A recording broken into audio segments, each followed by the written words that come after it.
Welcome to the Nerd Party. It's not working. Well, how long since you've cleaned the heads? The what? The heads. Do you have any alcohol? To drink? What? No, to clean it. Check the tracking. The rental place closes in 2 hours. Shut up. It's working. Time for a retro perspective.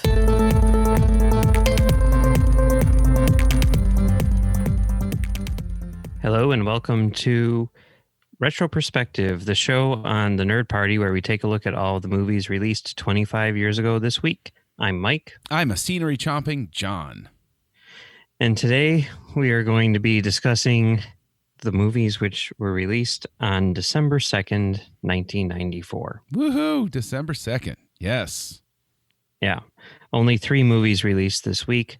Historically speaking, in these first 2 weeks of the year, first week of December in particular is pretty boring, pretty bland. All of the big movies came out in November in order to take advantage of the long weekend with Thanksgiving. And now most of those are still the things that people are going to see. And there might be just a few little things here and there which are being released in that second week. Or I'm sorry, in that first week of December, just because there's an empty slot. For example, this week, December 6th, 2019, the 2 big movies are Dark Water? Is it Dark Water or Dark Waters? I do Whatever. not know. Yeah, I have no idea. And Playmobil, the movie. So, it's really Playmobil the movie. Like, I get it. I'm sure they're going to have fun with it. I'm sure it'll be, perfectly harmless, fun entertainment or whatever. But it's sort of like making a GoBots movie. It's like we have Transformers, and you can rationalize Transformers having a movie, but like GoBots, come on, let's just not do that. There are people who really love GoBots. I know. I don't know. A lot of people that love a lot of crazy things, but I don't know. They got Harry Potter as the voice of the main character and everything. It looks like kind of like a spy thing. Expecto Blocktronum, right? Something like that. Yeah. Anyway, back in 1994, there were 3 movies released in the first week of December. December 2nd. The first movie, I couldn't even find any box office info about it for the opening week, but it had a 65% on Rotten Tomatoes, which makes me not being able to find any box office info that much more confusing. Yeah. That movie is Cobb. That is really weird. I mean, here's the thing about it. It made in total about $1 million at the box office. Mm-hmm. It wasn't even released overseas. And that blows my mind because I remember this movie coming out. Yeah.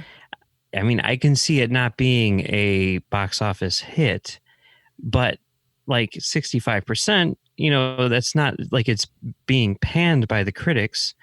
And you've got like a big name star who just won an Oscar, earlier this year.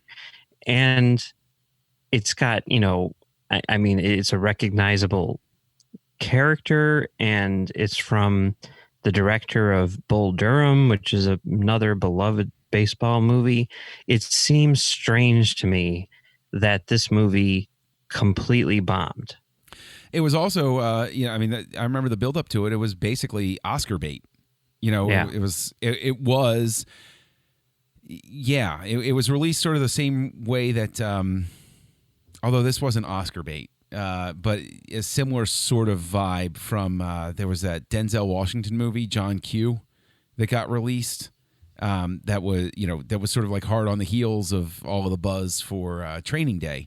And it's like they were basically able to transfer a lot of that buzz over, but there was also a lot of talk about how great Denzel Washington was in that movie. And so, but Cobb was supposed to be like this big baseball epic. This is, almost like Unforgiven for real history, where it was like, this is revisionist baseball and, giving you the true lowdown on your heroes sort of thing.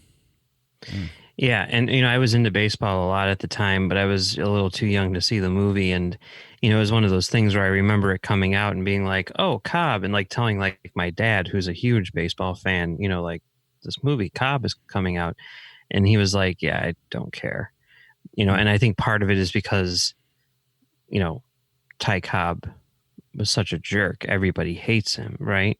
Yeah. I think another part of it is probably because it's about a time in Cobb's life after he's in baseball. So there's probably not that much baseball in it, Yeah. But yeah, I mean, you watched this movie? I did. I didn't see it at the time. I watched it for this. And yeah, its point of attack is really interesting. And I did do a little bit of reading on it beforehand. And what was it they said about Squanto, A Warrior's Tale, where they were like, and historically inaccurate retelling. And I read about how the book that this is based on and the author of that book, who's played by Robert Wuhl in this movie, and the guy wrote the screenplay, or at least had a hand in it, like people started doing digging, and the book is not accurate. Like it's full of a lot of fantasy, basically. And so it's, I think it had some ill will going against it there. Yeah, I heard my wife was saying that the writer of the book got into some trouble at some point along the way too. I don't know if it was for this or something else, but for some, fabricated stories or whatever, some journalism that may not have been completely on the level. I don't know exactly what it was. Sort of like but Stephen he was Glass, in trouble for something. Sort of like Stephen Glass, Jason Blair sort of stuff. Where it's weird because I mean, here's the other thing about it, which is like, they say, based on the book by, right? But then at the end of the movie, they say like,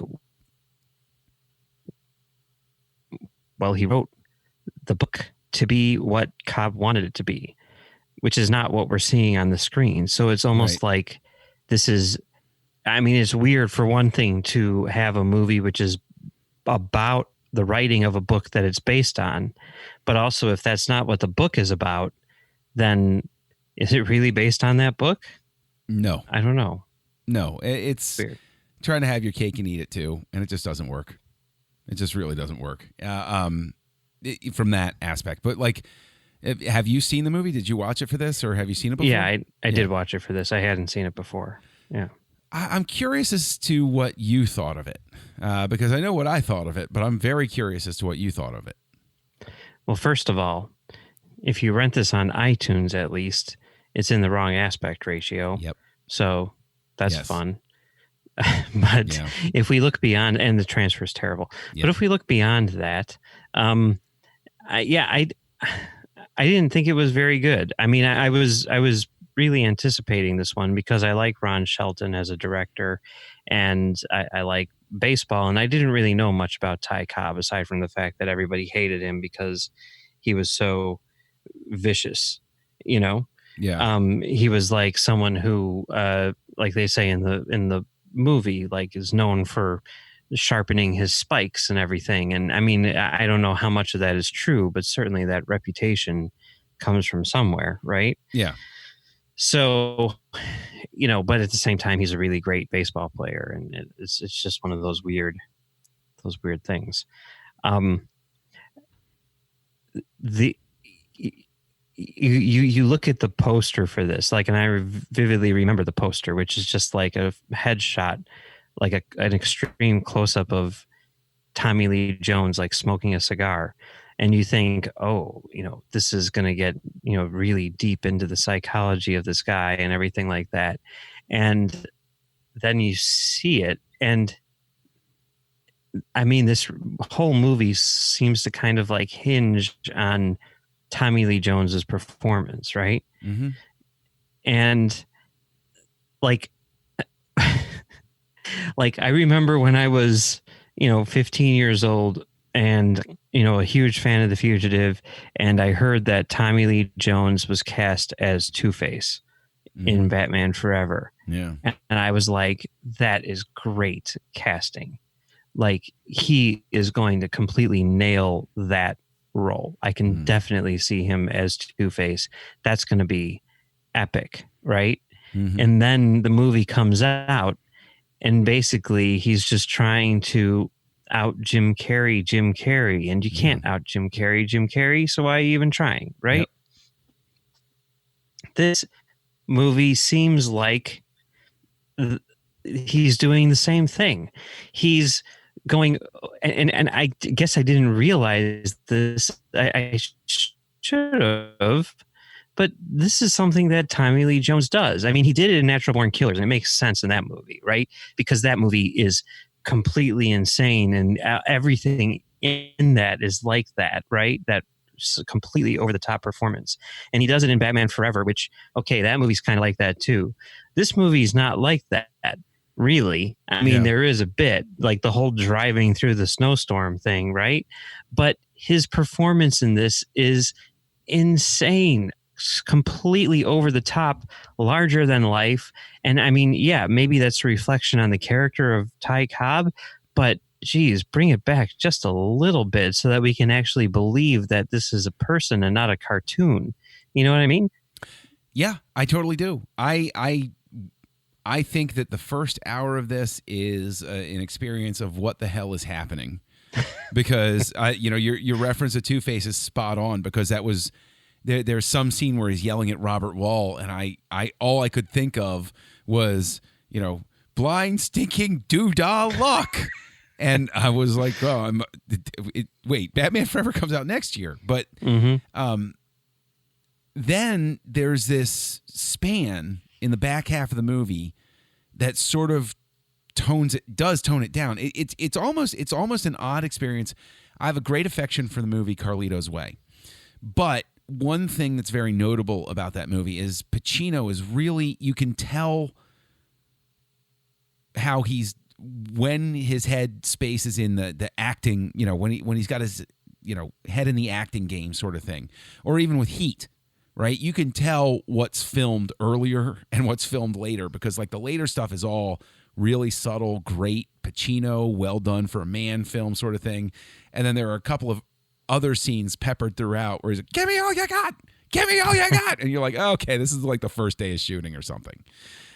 But the whole first hour is like that for Tommy Lee Jones in this. But then it does sort of even out a little bit. It gets a little more interesting. And then it just sort of like completely fumbles the ending. And it's like, oh, well, okay, all the goodwill is gone at this point. So, all right, fine. Yeah. We have a critic here in Chicago who says that, Al Pacino, his style of acting is just to pick a random word and choose to yell it out, like it doesn't matter what word it is, just some random word in a sentence, he yells it. And I mean, that can work well at times. I mean, I think in any given Sunday, it's perfect. Yes. And I mean, there's even like a moment or two like that in I Heard You Paint Houses, or The Irishman, or whatever you want to call it. But it works because those scenes are all where like he's either yelling at somebody or he's giving like a campaign speech sort of thing, running for president of the Teamsters or something, and the rest of the stuff is like really good performance, going on. Like he's, I know we're talking about Cobb, but Al Pacino really sort of steals The Irishman out from underneath everybody. He's the best part, by far, hands down. But and I just don't know if Tommy Lee Jones can't be direct. Like, in a sense, it removes the excuse for the way he behaves on screen in Batman Forever, because it's always been the fallback that, he was competing with Jim Carrey. But you watch Cobb, which came out earlier, and like, no, this just comes naturally to him. This is just where he is. Yeah. I mean, he's really good when he's on, I mean, obviously The Fugitive, like that's probably the best, right? That I can think of. But it's the best that I've seen. I haven't seen all of his movies, but it's the best one that I've seen. Yeah. I mean, certainly, other things like No Country for Old Men or whatever, but The Fugitive. Also true. Like, yeah, he is great in No Country. Yeah.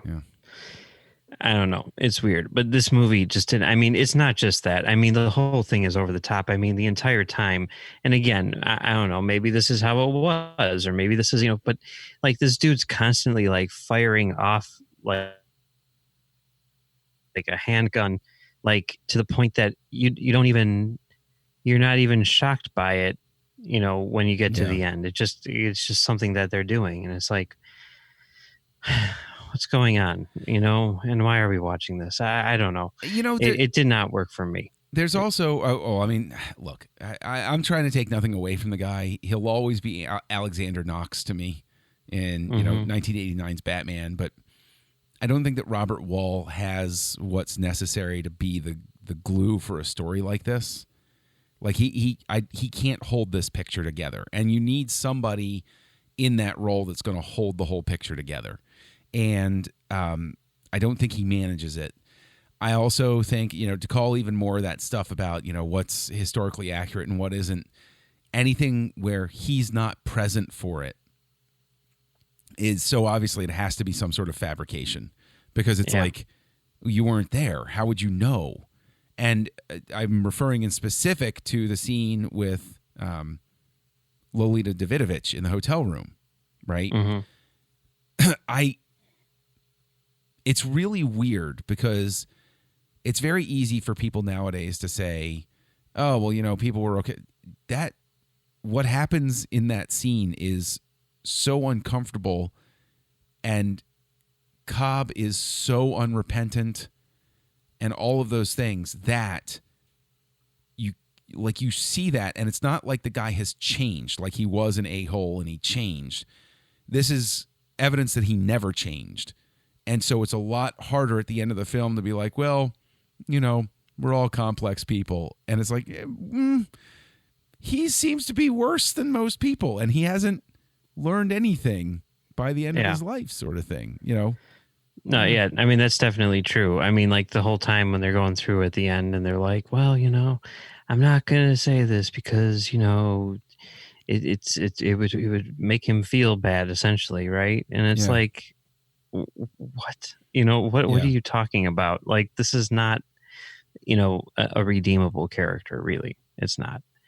Everybody hates him for a reason. So, and that's what the movie portrays, and it's like, I can't feel sympathy for Ty Cobb. I'm sorry. No, there's can't. nothing in the movie that makes you believe that he would, even if you were to extend that forgiveness, if you would, to him, that he would, number one, accept it or understand why he needed to change. Like, there's nothing about him that indicates that. So, except they shoehorn in some scene where, like, they visit a house and, oh, that's my daughter. No, she says she's not your daughter. Oh, okay. It's like, yeah. It's like, it's even that. It's like, oh, his daughter won't talk to him. No, that's good. Good for her, Right. Yeah. Good for her. So, yeah. I don't know. But whatever. Cobb. Okay. So still surprising to me that it only made $1 million at the box office. So yeah, whatever. It was funny. I was looking at awards and nominations, and the Chicago Film Critics nominated Tommy Lee Jones for Best Actor or whatever. Not a single other organization nominated for anything. So I thought that was amusing. Yeah. But whatever. Way to go, Chicago. So, next up, number 13 at the box office with $35,000 and a 31% positive on Rotten Tomatoes, Tom and Viv. Yeah. This is a movie starring Willem Dafoe as T.S. Eliot, and it's about his relationship with his wife, I guess. I'm not really up on T.S. Eliot mythology, but yeah. He wrote what Cats is based on. Yeah, he did, didn't he? Yeah, he did. So he will be responsible for a cinematic nightmare coming soon. You never know. It could be good. I'm sure it'll sound wonderful. Mm-hmm. Mm-hmm. Yeah. Mm-hmm. Yeah, people are excited for it. I'm glad that they are. I bear no ill will toward anybody that is excited for Cats in 2019. Yeah. Miranda Richardson plays Viv. So, yeah. And Rosemary Harris, who plays Aunt May. They got two people from Spider-Man in this. Oh, there you go. Yeah. Directed by Brian Gilbert. Not really familiar with his other work. No, same. And yeah, I don't know. I don't know anything about this movie, really. Nominated for 2 Oscars. Best Actress for Miranda Richardson and Best Supporting Actress for Rosemary Harris. So there you go. Yeah, I did not manage to get around to this film because aside from Cobb, I did watch I Heard You Paint Houses. And if you commit to a 2.5 and a 3.5 hour movie, you're not going to have time for Tom and Viv. It happens. It happens. Yeah. It's weird. I mean, 2 Oscar nominations for acting in a movie that, critics didn't like. So good for them. Yeah. Yeah. And the top movie for the week, coming in at number 7 at the box office with $3.4 million and 10% on Rotten Tomatoes, Trapped in Paradise. I'm good. But it's got Nicolas Cage in it. That's true, but honestly, 1994 will always be the year of Deadfall. And, I mean, honestly, how can you really, I think the next interesting Nicolas Cage performance would be, well, I mean, gosh, he'll have Con Air in his future. He'll have The Rock in his future. He'll have Leaving Las Vegas in his future. So 94, I already got the great Nicolas Cage performance. So I'm good. Did you watch it? No, I didn't. The 10% didn't inspire a lot of confidence in me. I mean, I appreciate the fact that it's a Christmas movie and, I'm into that. But, it's about people who rob a bank in a small town and then they can't get out of the town. And then the town invites them into their lives and shares, thing. It's kind of like The Grinch, Yeah, it kind of is.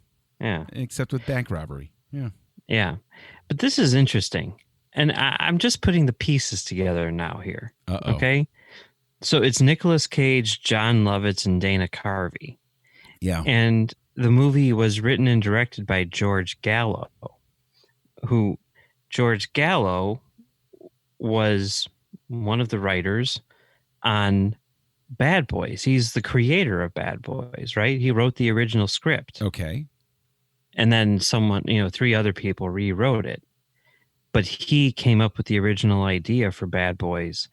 And originally, Bad Boys was designed as a vehicle for John Lovitz and Dana Carvey. Oh, wow. That's kind of mind-blowing. Yeah. Would have been a different movie. Slightly. Would have been probably a terrible movie. Probably And since so. this guy wrote it, chances are he was planning on directing it with the 2 of them. And I mean, because it only came out a few months after this. Wow. So, Okay. All right. So he loses Bad Boys and brings them into Trapped in Paradise, and cinematic history is made. oh, maybe that's what it is, or maybe he had such a great relationship with them on this that he's like, I want you to be in Bad Boys. I have a feeling that probably, you know what? Does it matter? It doesn't matter. I remember the ads for this, though. Yeah? Yeah. Well, I mean, John Lovitz is a guy who he's funny enough that I see his name in the credits and I'll at least consider seeing the movie that he's in. But I guess after City Slickers 2, I was Lovitzed out. So, John Lovitz didn't have a great film career. He was in Coneheads, which was awful. He was in City Slickers 2, which was awful. He was in Trapped in Paradise, which I haven't seen, but based on the reviews, wasn't particularly good. So yeah, tough. He was in A League of Their Own. Never saw it. Really? I know, right? Unbelievable, isn't it? I know. Unbelievable. I know certain bits from it. I know some Tom Hanks stuff from it because he was still a comedic actor. That was right before he became serious actor, Tom Hanks. Yeah. Yeah. I should see it. I want to see it. Yeah. Just never Yeah, got you'd around like to it. Yeah. It's one that you can watch with the kids. It's PG, so yeah. Yeah, but so is James Bond. Yeah. No. This is there's maybe a few little innuendos, but yeah, no, you could show this to the kids, All right. and they're turning it into a TV show on Amazon Prime too. So They're turning everything into a TV show on Amazon Prime. it's true. It's Yeah. true. It actually was a TV show back in the day. I believe Penny Marshall was involved with that too. It only lasted for 2 episodes. It was a sitcom on CBS. Oh, I remember the ads for that. Yeah. Okay. That was back when I was super confused because I didn't realize how things worked. I was like, why isn't Tom Hanks in this? This is weird. Because I couldn't afford Tom Hanks. Yeah. Yeah. Anyway, I mean, the one thing about Trapped in Paradise, it was edited by Terry Rawlings, who edited Alien and Blade Runner. So I don't know.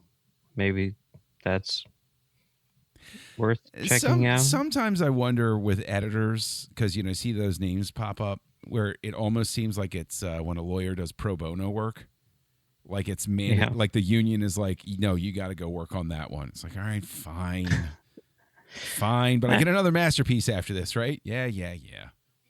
I think you got freelance stuff if but I don't know. It also it was photographed by Jack N. Green, who was Clint Eastwood's cinematographer, did things like Unforgiven as well as Twister. So and Serenity. So the question is, well, wait, which Serenity did he do? Did he do the Matthew McConaughey Serenity? No, he did the Joss Whedon Serenity. I have please. He should have done the interesting Serenity. I don't know if the other one is interesting. I think it's just fascinating. Whedon did his best, but the Matthew McConaughey, Anne Hathaway Serenity that's a deep film. I encourage everybody to go out and watch it. There you go. I encourage everyone to watch it too. Yes. Can't be any worse than Trapped in Paradise, right? Well, okay. I'll stick with that. I'll agree with you there. Yeah. Okay. All right. So that's it for the week. Pretty light. But I would say Cobb is the only one that we watched, so we wouldn't recommend it. So take the week off. We'd say go watch Tom and Viv and tell us what you thought. Yeah, there you go. You go. Next week, it's another slow week, but there's a couple which are, decent at least. In terms of box office, I mean. The 3 movies are Queen Margot, Drop Zone, and Disclosure. So, yeah.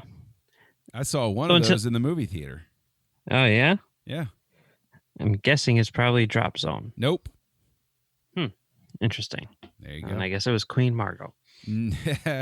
Seems like me, doesn't it? Yep. Yeah. Yep. Anyway, well, we'll tackle those next time. But until then, John, where can people find you on the internet? Look for Kessel Junkie on the internet. KESSELJUNKIE. I'm on Twitter more than I should be. And you can also find me writing my reviews of things like I Heard You Paint Houses over on Letterboxd. And you can find me right here, if you have a hankering for Star Wars talk, on a show called Aggressive Negotiations, which is right here on the Nerd Party Network that I co-host with Matthew Rushing. And Mike, where can people find you? Well, you can find me on Twitter and Letterboxd at Mumbles3K, and you can also find me on my website, filmdamagepod.com, doing a show called Film Damage. And you can find me on Trek.fm, doing a show called Tracks on the Line and Tracks from the Edge.